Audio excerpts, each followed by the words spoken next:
VKR TV VKR voice ఇదే నిజం. ఈరోజు మళ్ళీ ఒక మంచి ఇంపార్టెంట్ ముచ్చట తీసుకొచ్చిన. ఎడ్సెట్ కౌన్సిలింగ్ తేదీల్లో మార్పులు. ఎడ్సెట్ తొలి విడత కౌన్సిలింగ్లో స్వల్ప మార్పులు చోటు చేసుకున్నాయి. ఆగస్టు 8 నుంచి మొదలైన ఆన్లైన్ రిజిస్ట్రేషన్ ప్రక్రియ ఈ నెల 23 వరకు కొనసాగుతుంది.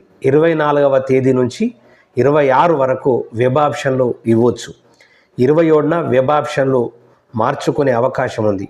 30న సీట్లు కేటాయిస్తారు. 31వ తేదీ నుంచి సెప్టెంబర్ 4వ తేదీలోగా తమకు సీటు వచ్చిన కాలేజీల్లో విద్యార్థులు రిపోర్టు చేసుకోవాలి.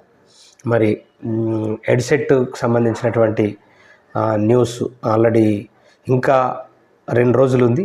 2 రోజుల్లో ఎవరైనా చేసుకున్నటువంటి వాళ్ళు ఉంటే చేసుకోవాల్సిందిగా కోరుతా ఉన్నాం. మర్చిపోకండి.